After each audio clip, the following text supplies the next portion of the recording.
were testing in Silverstone. The first day I was testing, it was fantastic to be back on the car and get the rust away and be able to feel the real car compared to the simulator. It's so important to have some mileage in the car, in the real car, so that all the correlation work we do in the simulator is correct and precise. We are in 2014, and this is a new specification, new regulations, engine side, recovery of the energy, but also in the car handling, power delivery.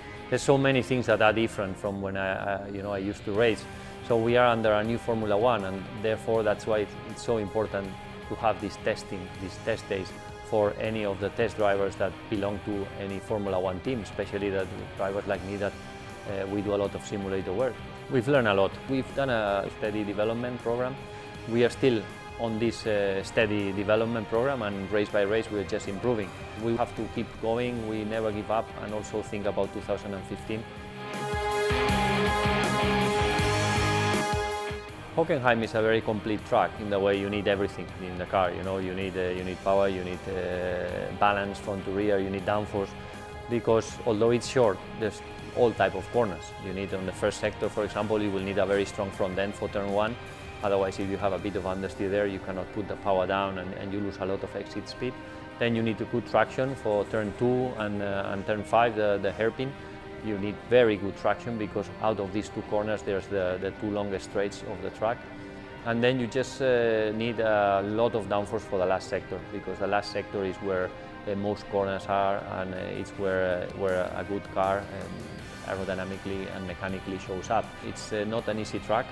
But one thing I'm clear is that we have the two best drivers out there, so I'm sure that we will have the best, one of the best lap time progression or lap time rhythm during the race, because I really, I have a huge faith on our two super drivers.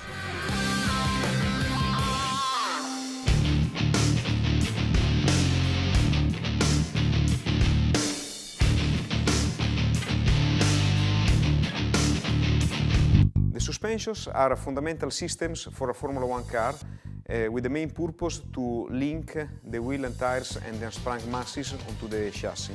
Since 2012, Ferrari has been running front and rear purrod layout, where purrod does mean to have the rod connecting the tire to the chassis in tension most of the time. The usage of the purrod layout onto the rear end of the car is quite common in Formula One, while Ferrari this year has been the only team running a purrod layout in the front. The choice of a purrod or a pushrod layout is mainly driven by several factors, like aerodynamic characteristic, weight, stiffness, and height of center of mass of the car. During the race weekends, there are a lot of tuning activities on the car.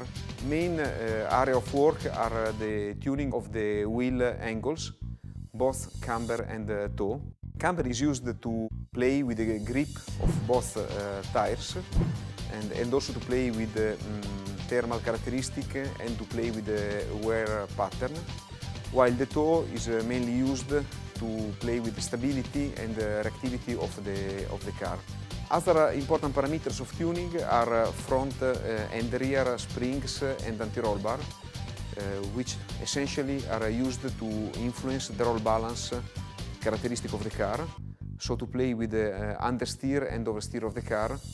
In case of understeer, is needed to improve the reactivity of the front and the grip of the front, while in case of an oversteer characteristic, it's important to calm the rear end of the car. Finally, but not less important than the previous ones, an important area of adjustment of the car is the choice of the front and the rear ride height of the vehicle during all the phases of braking, cornering and traction, mainly to achieve the best aerodynamic characteristic of the car in all these phases.